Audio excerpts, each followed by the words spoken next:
அடி 10 புருஷனை கடனா கட்டின்னு வந்தா கண்டார ஒளி முண்ட ஜூலியே கோணவாள் சுரிக்கு ஷூலி உன்னதான் கேக்குறேன். உனக்குலாம் மண்டை உள்ள எதனா இருக்கா இல்லையா?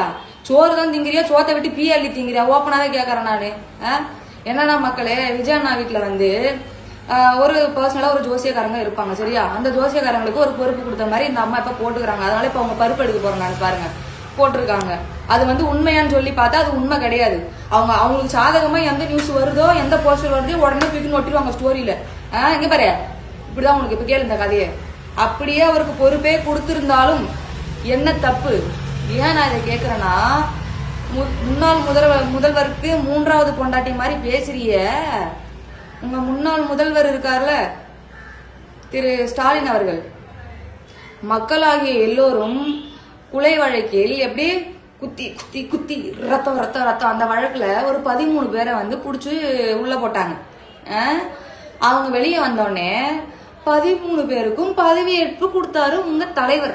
13 பேருக்கும் கேட்டுக்கோ, 13 முண்டை 13 முண்டை என்ன பதவி வந்து கொடுத்து கொலை பண்றவங்களெல்லாம் பதவி கொடுத்தீங்க.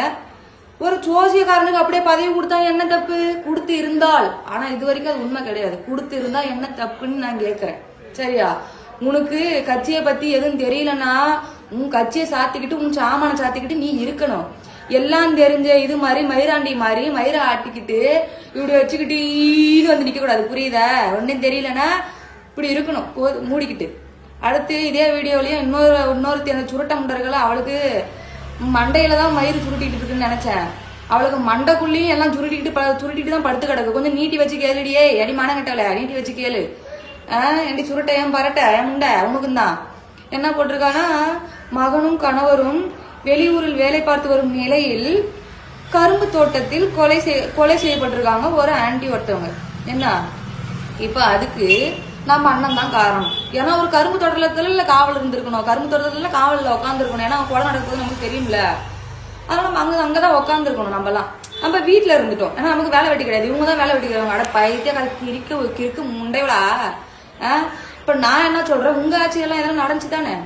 உங்க ஆட்சியில நடக்கும்போது இதுக்கு நாங்கள் தான் காரணம் அப்படின்னு நீங்களே சொல்லிக்கிட்டீங்களா? இல்ல எதுவுமே சொல்லல. மத்தவங்க சொல்றதுக்கும் நீங்க வாய்ப்பு கொடுக்கல. ஏன்னா நீங்க தான் சொம்பு தூக்கிட்டே இருந்தீங்களே, அப்படி பண்ணிட்டு இருந்துட்டீங்க. இப்ப நான் என்ன சொல்றேன், மக்களை நல்லா கேட்டுங்க. உங்களுக்கு மூக்கில் சளி வருகிறதா? திமுக தான் காரணம். உங்களுக்கு குண்டில் வலி வருகிறதா? திமுக தான் காரணம். உங்களுக்கு தலை வலிக்கிறதா, கண்ணு வலிக்கிறதா, வாய் வலிக்கிறதா, எல்லாம் வலிக்கிறதா, திமுக தான் காரணம். என்ன பண்ண போற இப்போ? எனக்கு வலிக்குது இப்போ, திமுக தான் காரணம்.